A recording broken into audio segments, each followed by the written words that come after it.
तो आदाब, नमस्कार, गुड इवनिंग, सत श्रीकाल। एक बार फिर आप तमाम लोगों का स्वागत है क्राइम तक की कहानी के इस एपिसोड में, जो साल 2024 की आखिरी कहानी है। क्योंकि आज 31 दिसंबर, आज 24 की विदाई और कल 25 का स्वागत। 2024 न जाने कितनी ही यादें इन 365 दिनों की समेट कर अब विदा ले रहा है और 2025 आने को तैयार है, दहलीज पर खड़ा है। तो यही दुआ है कि आने वाला साल आप सभी के लिए बहुत अच्छा हो, खुशियों भरा हो, सारी चीज़ें अच्छी हों। और साल 2024 को विदाई, एक और साल पुराना हो गया, एक और कैलेंडर पुराना हो गया और अब एक नया कैलेंडर, एक नया साल, नई तारीख। तो साल के इस खात्मे पर और इस साल के आखिरी दिन 2024, मुझे लगा कि कोई ऐसी कहानी सुनानी चाहिए जो आपके लिए गिफ्ट के तौर पर हो। तो बहुत सोचा, उसके बाद एक कहानी जो आज आपको सुनाने जा रहा हूँ, पहले पूरी कहानी सुनाऊंगा और इसके आखिर में इस कहानी की असली कहानी बताऊंगा। तो पेश है पहले पूरी कहानी। 2024 31 दिसंबर, साल की आखिरी कहानी। एक शख्स को एक लड़की के कत्ल के इल्जाम में फांसी की सजा सुना दी गई। पहले लोअर कोर्ट ने सुनाई, फिर हाई कोर्ट ने, फिर सुप्रीम कोर्ट ने। वो लड़की जिसका कत्ल हुआ था उसी लड़के की दोस्त थी और क्राइम सीन से जो सारे सबूत मिले थे वो उस लड़के के खिलाफ थे। पुलिस ने उसे अरेस्ट किया, सारे सबूत अदालत में पेश किए और वो जो लड़की थी असल में उसी लड़के के दफ्तर में उसके साथ काम किया करती थी। लड़का शादीशुदा था। अब उम्र भी कम और इस उम्र में एक कत्ल और ऊपर से सजाए मौत। लोअर कोर्ट, फिर हाई कोर्ट, फिर सुप्रीम कोर्ट, कहीं से माफ़ी मिली नहीं। फांसी की सज़ा बरकरार रही। कई बरस बीत गए। अक्सर उसकी बीवी जेल में उससे मिलने आया करती। अब जब आखिरी उम्मीदें भी टूट गई कि अब तो फांसी और उसकी मौत के बीच में कोई गुंजाइश ही नहीं बची है, तो फिर हर कोई आने वाले पल का इंतज़ार कर रहा था। फांसी की तारीख भी तय हो गई। ब्लैक वारंट जो है वो साइन हो गया, तारीख मुकर्रर है। अब फांसी 2 दिन बाद होनी है। 2 दिन के बाद होने वाली फांसी से पहले जेलर एक रोज़ उस कैदी के पास जाता है और उससे पूछता है, उसे पहले तो बताता है कि तुम्हारा ब्लैक वारंट साइन हो चुका है, परसों सुबह 5:30 बजे तुम्हें फांसी दी जाएगी। तो मरने से पहले तुम्हारी कोई आखिरी ख्वाहिश हो तो बताओ। अक्सर कैदियों से पूछा जाता है, एक परंपरा है, एक रिवाज है और जो कानूनी या जायज़ तरीके से पूरा किया जा सकता है वो पूरा भी कर देते हैं।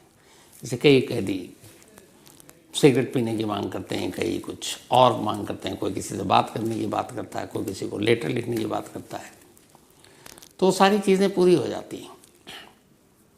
तो इस कैदी से भी पूछा गया कि तुम्हारी कोई आखिरी ख्वाहिश है। जब उसने अपनी आखिरी ख्वाहिश बताई तो जेलर को यकीन नहीं हुआ कि ये क्या बोल रहा है और ये कैसे पूरा करेंगे। उस कैदी ने कहा कि मैं मरने से पहले एक रात अपनी बीवी के साथ अकेले एक कमरे में गुजारना चाहता हूं। अब अमूमन जिसे सजाए मौत दी जानी है उसे अकेला आप छोड़ नहीं सकते, क्योंकि उस वक्त मौत का खौफ, वो पता नहीं क्या कर ले। तो जो भी ऐसे कैदी होते हैं जिन्हें सजाए मौत मिली हुई है और बस ब्लैक वारंट साइन हो चुका है, लगातार उनके सेल में रोशनी होती है, नजरी होती है, कोई लगातार उन्हें देख रहा होता है, उसके आसपास कोई ऐसी चीज़ नहीं होती जिससे वो खुद को नुकसान पहुंचा सके। अब यहाँ एक मरने वाला जेलर को अपनी आखिरी ख्वाहिश बता रहा और कह रहा है कि बस मैं ये चाहता हूँ कि मौत से पहले एक रात मैं और मेरी बीवी एक कमरे में हो और वहाँ कोई और ना हो। जेलर ने अपने सीनियर अफसरों तक बात पहुंचाई। ये हुआ कि जब से वो जेल में बंद है, इन सालों में उसका बिहेवियर बहुत अच्छा रहा है। वो एक सीधा साधा कैदी है, कभी कोई हिंसा भी नहीं की, कभी गुस्सा भी नहीं किया और बड़ी शराफत के साथ जेल में अपनी सज़ा काट रहा था। अब बड़ी इमोशनल डिमांड थी उसकी कि मौत से पहले बीवी के साथ एक रात अकेले कमरे में गुजारना है। तो खैर बातचीत हुई, उसके बाद ये तय हुआ कि चलो उसकी इस आखिरी ख्वाहिश को पूरी कर देते हैं। उसे बताया गया कि तुम्हारी आखिरी ख्वाहिश पूरी कर रहे हैं, लेकिन पहले तुम्हारी बीवी तक तुम्हारा पैगाम पहुंचाऊंगा, और अगर तुम्हारी बीवी भी राज़ी हो गई तो फिर ठीक है। इसके बाद उस कैदी के घर उसकी बीवी तक मैसेज पहुंचाया गया कि आपका पति जो है वो मौत से पहले एक आखिरी रात आपके साथ गुजारना चाहता है, तो क्या आप इसके लिए तैयार हैं? पत्नी इमोशनल हो जाती है, रोने लगती है, कहती इससे बड़ी बात क्या होगी मेरे लिए कि मौत से पहले मैं आखिरी पल, आखिरी रात अपने पति के साथ गुजार सकूं। 2 दिन बाद फांसी होनी थी, तो जेल ने उससे 1 रात पहले की रात को चुनी कि पति और पत्नी को मिलाया जाए। तो पत्नी राजी थी, जेल वाले तैयार हो गए। उसके बाद जेलर के ही कमरे में इंतज़ाम किया गया इन पति पत्नी को रात को ठहराने का। अब ये था कि पति पत्नी है, कोई कैमरा भी नहीं लगा सकते क्योंकि नैतिक आधार पर भी गलत था। पति पत्नी का रिश्ता ऐसा है तो, लेकिन ये भी था कि उन दोनों को तन्हा भी नहीं छोड़ सकते। अगर कुछ हो गया तो फिर पूरा जेल प्रशासन ही सस्पेंड हो जाएगा। तो क्या करें? तो जेलर को आइडिया आया कि चलो कैमरा तो नहीं लगा सकते, एक ऑडियो लेपल लगा देते हैं ताकि अंदर की आवाज़ सुन सकें कि ये दोनों बातें क्या कर रहे हैं, और या अगर वो दोनों कुछ ऐसी हरकत करने वाले हैं, एक दूसरे को नुकसान पहुंचाए, दोनों एक दूसरे के साथ मर जाएं, या वो कहे मुझे मार दो, तो फिर फ़ौरन अंदर जाकर और उन्हें ऐसा करने से रोक लिया जाएगा। तो ये आइडिया है कि ठीक है, वीडियो कैमरा तो लगाना गलत होगा, पति पत्नी है, तो ऑडियो रिकॉर्डर जो है डिवाइस वो लगा देते हैं ताकि उस कमरे में होने वाली हर बातचीत को सुन सकें। तो उस कमरे में रात होने से पहले वो डिवाइस लगा दिया गया जिससे अंदर की आवाज़ बाहर सुन सकते हैं, और उसके बाद वहाँ जेल के स्टाफ को जेलर उस जगह पर बैठ गए जहाँ उस कमरे में जो भी अब आवाज़ आती उनके कानों तक पहुँचती। तय वक्त पर बीवी जेल पहुँची। बीवी को उस कमरे में ले जाया गया जहाँ वो कैदी था, उसका पति, जिसे ठीक उस रात की अगली रात की सुबह फांसी देनी थी। अब पति पत्नी कमरे में है, डिवाइस चालू है, ऑडियो का टेस्ट पहले ही हो चुका था, आवाज़ आ रही है, दोनों अंदर जाते हैं, रोते हैं, फिर एक दूसरे से इधर उधर की बातें, परिवार के बारे में पूछता है, सभी के बारे में। तो शुरुआत के कुछ वक्त यही सारी नॉर्मल बातें होती रही। ये लोग सुनते रहे, इन्हें लगा कि बड़ा इमोशनल है, कुछ ऐसी बात नहीं होगी। लेकिन फिर कुछ देर के बाद अचानक पूरी बातचीत का टॉपिक ही बदल गया।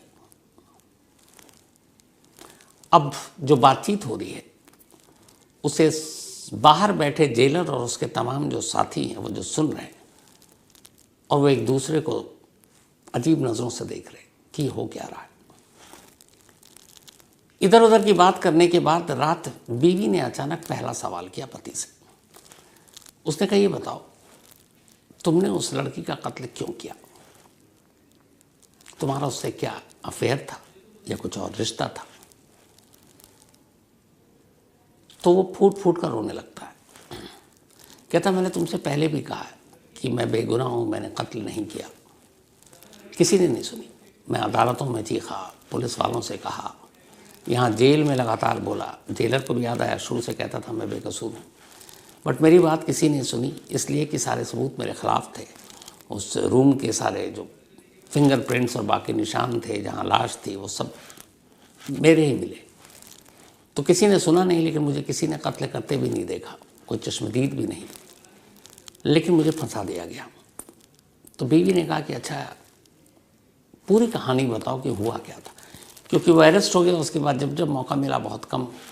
बीवी ने कहा कि आज हमारे पास पूरी रात है और शायद ये आखिरी रात है, तो मेरे दिल पर भी कभी कोई बोझ ना हो कि वाकई तुमने ये कत्ल किया, तो कम से कम तुम ज़माने को, कानून को, अदालत को, पुलिस को, जेल को, जो भी बताया, मुझे सच बताओ आखिरी बार, और मैं पूरी धैर्य से सुनूंगी। पति ने कहा ठीक है, मैं तुम्हें पूरी कहानी सुनाता हूँ। फिर पति ने अपनी कहानी सुनाई। उसने कहा, जिस गांव में मैं रहता था वहाँ मेरे साथ मेरा एक दोस्त था, हम दोनों साथ स्कूल में थे, साथ कॉलेज गए, और कॉलेज के बाद इत्तेफाक से हम दोनों ने तय किया कि एक साथ एक ही शहर में जाएंगे नौकरी करने के लिए। तो हम दोनों एक शहर में पहुँचे, वहाँ जाकर हमने नौकरी ढूंढी, और नसीब देखो कि स्कूल और कॉलेज की वो दोस्ती शहर में भी काम आई, और एक ही कंपनी में हम दोनों की नौकरी लग गई। अब हम दोनों एक ही कंपनी में नौकरी कर रहे थे। इत्तेफाक से उसी कंपनी में एक लड़की थी। वो लड़की पता नहीं क्यों मुझसे बहुत मतलब मुझे मानती थी, पसंद करती थी। जब भी मौका मिलता मुझसे आकर बातें करती, जो मैं घर से खाना बना कर लाता वो टिफ़िन मेरे साथ खाती, अपना टिफ़िन शेयर करती, दिखने में खूबसूरत थी। तो धीरे धीरे हमारी दोस्ती बहुत गहरी हो गई। जो मेरा दोस्त था, जो अब तक हम साथ थे, तो अक्सर हम चूँकि एक ही रूम शेयर करते थे, रेंट पे ले रखा था, एक ही जगह काम करते थे, तो अक्सर वो कहता था कि वो तेरी जो दोस्त है उससे मेरी भी दोस्ती करा दे, वो मुझसे बात नहीं करती, सिर्फ हाय हेलो होती है। तो उसने कहा मैं कैसे दोस्ती करा सकता हूँ, ये तो अपनी अपनी बात होती है। तो उसने कहा नहीं, तू मेरी दोस्ती करा दे। बोला ये मुश्किल है, मैं नहीं करा सकता, तुम खुद बात कर लो। तो बोला धीरे धीरे हमारी दोस्ती बहुत अच्छी थी, लेकिन दोस्ती बहुत साफ़ सुथरी थी, क्योंकि ना उसके दिल में मेरे लिए कोई ऐसा प्यार मोहब्बत वाली बात थी, ना मेरे लिए उसके दिल में। एक कुलीग थी और अच्छी दोस्त थी, और हम सारी बातें शेयर करते थे। उसने कहा कि एक रोज़ उसने अचानक कहा, जिस दिन छुट्टी थी, कि मैं तुम्हारे घर आऊँगी और कुछ तुम्हारे लिए खाना बना कर लाऊँगी, मेरी माँ बनाएगी, और तुमसे बातें भी हो जाएगी। तो उसने कहा ठीक है, आ जाओ। तो बोला वो संडे की छुट्टी थी, मैंने घर वर साफ़ किया कि भाई वो आ रही है, थोड़ी ये ना देखेगी गंदे तरीके से रह रहे हैं, और मैं सब कुछ तैयारी कर रहा था। इत्तेफाक से वो मेरा दोस्त, उस दिन संडे था, उसको कहीं जाना था, वो चला गया, मैं घर पे अकेले था। तो फिर वो आई, जब वो आई तो फिर कुछ चीज़ें ऐसी थी जो मैं भूल गया था लाना। मैंने उसको कमरे में बिठाया, मैंने कहा मैं आता हूँ, और मैं चला गया। और फिर मैं बाज़ार गया, वहाँ से कुछ लेकर लौटा। तब तक मुझे करीब 45 मिनट हो चुके थे। जब मैं आया तो अंदर देखा कि बेड पर उसकी लाश पड़ी हुई है, चारों तरफ खून है। मैं बदहवास उसके करीब गया, उसको टटोला कि शायद जिंदा हो, सांसें चल रही हो, हॉस्पिटल ले जाऊं, और इसीलिए मैंने उसकी लाश को छुआ, झंझोड़ा, ऐसे पकड़ा, हिलाया, पर उसके अंदर कोई जान नहीं थी। अभी मैं ये सब कर ही रहा था और कुछ समझ ही में नहीं आ रहा था कि मैं आगे क्या करूं। तब तक मेरा दोस्त वही आ गया कमरे में, और वो देखा और वो चीख पड़ा, ये तूने क्या किया। फिर इतनी देर में आस पड़ोस के कुछ लोग उसकी चीख सुनकर आ गए। फिर उनमें से किसी ने पुलिस को फ़ोन कर दिया, फिर पुलिस आ गई। पुलिस आई, उठाकर हॉस्पिटल ले गई, डॉक्टरों ने उसे मुर्दा करार दे रखा था। फिर उसके बाद पूछताछ हुई तो पता चला कि कमरे में मैं था अकेला। तो पुलिस मुझे पूछताछ के लिए पकड़ कर ले गई, मेरे दोस्त को भी ले गई, लेकिन रात होते होते मेरे दोस्त को छोड़ दिया और मुझे गिरफ्तार कर लिया, और कहा कि उस कमरे में तुम अकेले थे और तुमने ये कत्ल किया। मैंने कहा कि मैंने नहीं किया। अब उसने कहा मैं भी समझ नहीं पा रहा था कि मेरे पीछे में हुआ क्या उन 45 मिनट में, मुझे आज तक नहीं पता। लेकिन फिर पुलिस आई, उसने सारे फिंगरप्रिंट्स, ये सारी चीज़ें उठाई। तो अब जाहिर सी बात है, मैंने लाश को छुआ, उससे पहले वो आई थी, मैंने उसको पानी दिया, उस गिलास पे भी मेरे फिंगरप्रिंट्स, उसके भी। तो सारी चीज़ें मेरे ख़िलाफ़ चली गई, और मुझे आज तक पता नहीं कि किया किसने था, लेकिन सारे सबूत मेरे ख़िलाफ़ थे। तो पुलिस ने चार्जशीट दाखिल कर दी, उसके बाद मुझे गिरफ़्तार किया गया, मुकदमा चला, आखिर तक चलता रहा, और हर जगह से मैं हार गया। बट मैं तुम्हें सच कहूँ कि मैं बेकसूर हूँ। तो उसने, ये बीवी ने कहा कि अच्छा ये बताओ कि मैं तुम्हारी बातों पे यकीन कर रही हूँ, लेकिन तुम्हें क्या लगता है उन 45 मिनट में कौन आ सकता तुम्हारे घर पर, और कोई ऐसी बात जिससे तुम्हें लगे कि इस केस पे रोशनी डाल सकती है। अगर तुम बेकसूर हो तो किसी ने तो मारा है, कोई तो कातिल होगा। उसने कहा मुझे खुद समझ में नहीं आ रहा है। फिर कहता है कि एक ही बात मन में आती बार बार, लेकिन वो मैं किसी से इसलिए नहीं कहता कि मेरे पास कोई सबूत नहीं है। तो उसने कहा क्या आती है, कभी तुमने मुझे भी नहीं बताया। उसने कहा कि जिस दिन वो आ रही थी उस रात मैंने अपने दोस्त से शेयर किया था कि कल वो आएगी, थोड़ा घर वर साफ़ करना है। तो उसने बहुत इंटरेस्ट लेके पूछा था अच्छा कितने बजे आएगी। वो सारी चीज़ें पूछने के बाद जब सुबह उठा तो उसने कहा कि जब वो आने का वक्त था, उससे थोड़ी देर पहले उसने कहा कि मुझे कुछ काम है, मैं जा रहा हूँ। मैंने उससे कहा भी रुक जा, उससे मिल लेना। उसने कहा नहीं मुझे कुछ काम है, वो चला गया। तो मुझे ये बड़ा अजीब लगा। रात को वो बहुत इंटरेस्ट ले रहा था, सुबह अचानक उससे ऐन पहले वो चला गया। और हमारे घर में और कोई कभी आता नहीं है। और फिर जब ये सब कुछ हुआ उसके 5 मिनट के बाद वो अचानक घर के अंदर था, मेरा दोस्त। तो मुझे ये भी समझ में नहीं आया कि वो उसने कहा था कि मैं शाम तक लौटूंगा और उसी वक्त लौट आया। और जब मैं ऐन लाश के पास था, उसको देख रहा था, वो आया और उसी ने ज़ोर से वो चीखा और उसकी चीख सुनकर आस पड़ोस के लोग आ गए और उन्होंने पुलिस को फ़ोन किया।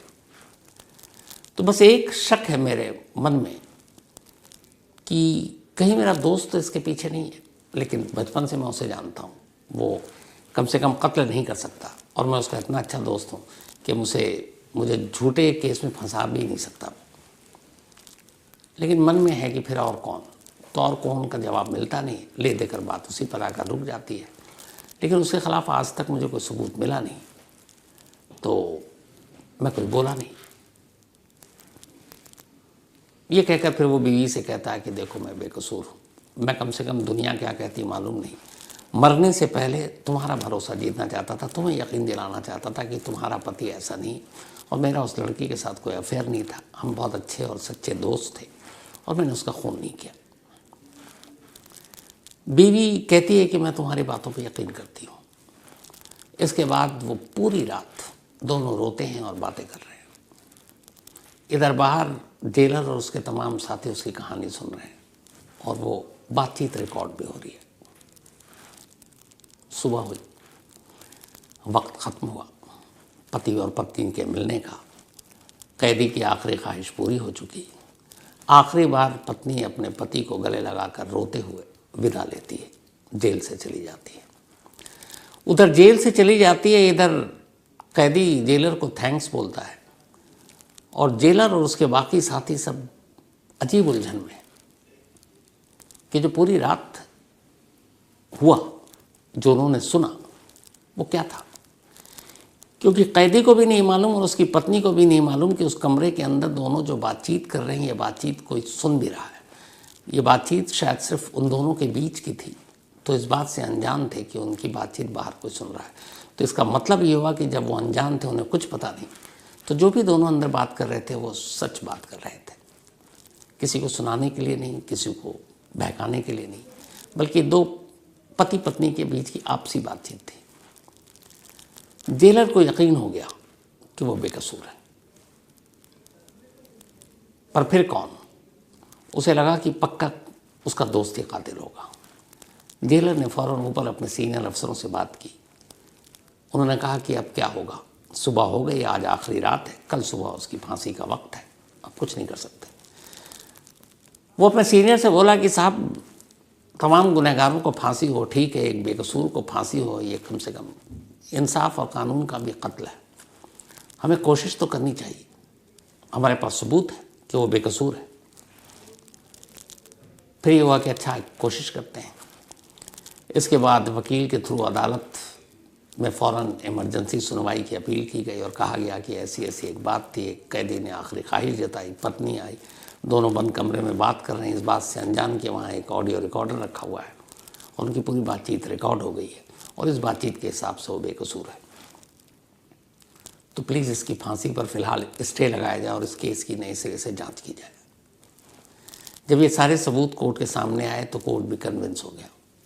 उसने कहा बिल्कुल, बेशक लेट हो लेकिन गलत फैसला नहीं होना चाहिए, इसलिए इस केस की नए सिरे से जांच शुरू की जाए। कोर्ट ने ऑर्डर दिया और तब तक इसकी फांसी की सज़ा को मुलतवी की जाए और पुलिस को हुक्म दिया कि अब इस मामले की जांच करो। फांसी की तारीख कैंसिल हो गई, ब्लैक वारंट कैंसिल हो गया।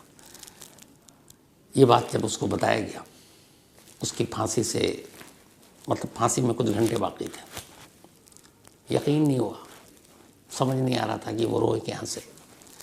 उधर खैर पुलिस ने दोबारा मामले की तफ्तीश की, दोबारा से सारे फिंगरप्रिंट्स लिए गए, फिर उसके दोस्त के फिंगरप्रिंट्स लिए गए, मैच किया गया और फिर पता चला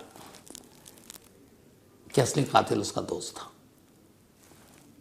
पुलिस ने असली कातिल को पकड़ा, अदालत में नए कातिल को पेश किया, नए सबूत पेश किए गए, और जो फांसी के तख्ते तक लगभग पहुंच चुका था कुछ घंटे पहले, जिससे एक नई जिंदगी मिली, उसे रिहा कर दिया गया। वो रिहा हुआ और उसका दोस्त जो है वो जेल में है। उसका क्या होगा आगे अभी पता नहीं। तो ये थी एक आखिरी ख्वाहिश की कहानी। अब शुरुआत में आपको ले चलते हैं। मैंने आपसे शुरू में कहा था कि 2024 साल आखिरी दिन 31 दिसंबर, तो मैं एक ऐसी कहानी आपको सुनाऊंगा जो एक गिफ्ट होगा। 1800 से ज़्यादा, शायद 1900 के करीब मैंने आपको कहानी सुना चुका हूँ।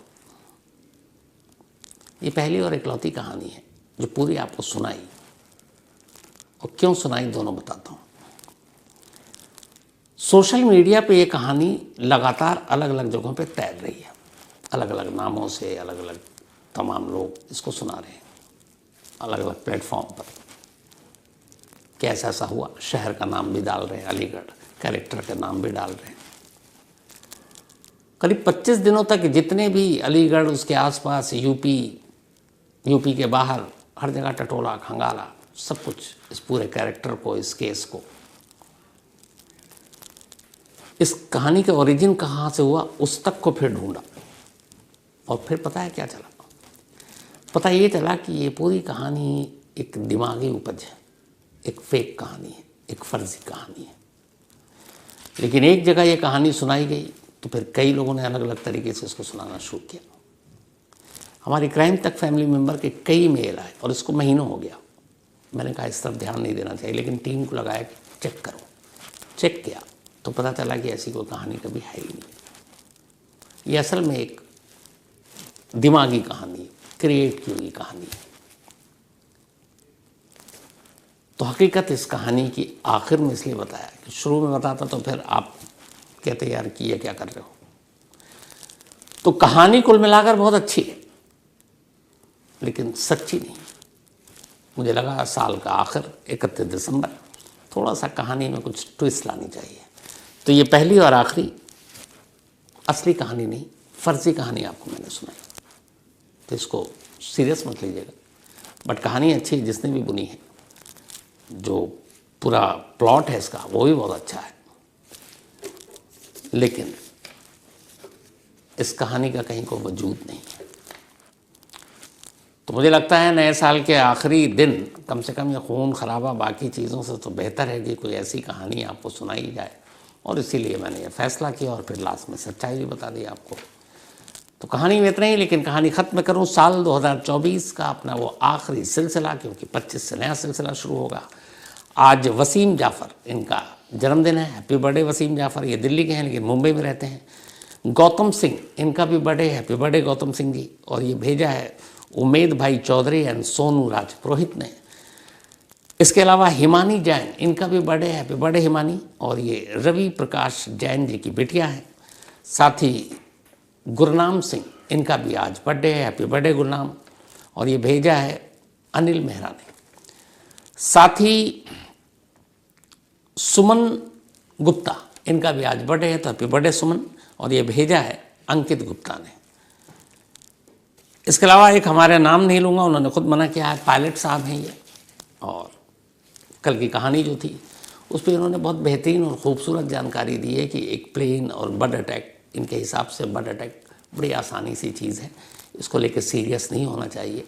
और ये सबसे ज़्यादा होते हैं, और कैसे इससे बचना है ये पायलट को ट्रेन किया जाता है। और आजकल के जो नए एयरक्राफ्ट हैं वो इसमें सारी चीज़ें होती हैं। तो ऐसा कुछ नहीं, लेकिन उन्होंने जो सबसे इम्पोर्टेंट बात बताई इस हादसे को लेकर, जिसकी कल कहानी सुनाई, कि सिर्फ बर्ड अटैक से या पक्षियों के झुंड के प्लेन से टकराने से कोई प्लेन क्रैश नहीं कर सकता। और भी उसमें कई चीज़ें होती हैं। इंजन का फेल होना, लैंडिंग गियर का काम ना करना, और भी। हालांकि उनका ये भी कहना है कि अगर हर एयरक्राफ्ट में 2-2 इंजन होते हैं, एक अगर फेल भी हो जाए तो दूसरे एक अकेले इंजन पर भी आप प्लेन को उड़ा सकते हैं। तो ऐसा भी नहीं है कि एक साथ बर्ड अटैक सारे इंजन पे हो जाए। तो थैंक यू सो मच हमारे गुमनाम पायलट साहब। गुमनाम तो नहीं, इनका नाम मुझे पता है क्योंकि उन्होंने मेल में लिखा, पर रिक्वेस्ट की थी कि नाम नहीं। और भी बड़ी अच्छी अच्छी जानकारी दी, किसी दिन डिटेल में उनकी पूरी जानकारी आपके साथ शेयर करूँगा। लेकिन फिलहाल कहानी में आज इतना ही। और 2024 बड़ी खट्टी मीठी सारी अच्छी बुरी यादें विदा हो रहा है। मैं चाहता हूं कि आज आप सभी लोग अपने अपने फैमिली के साथ इस गुजरते साल को याद करके जश्न मनाएं, नए साल का स्वागत करें।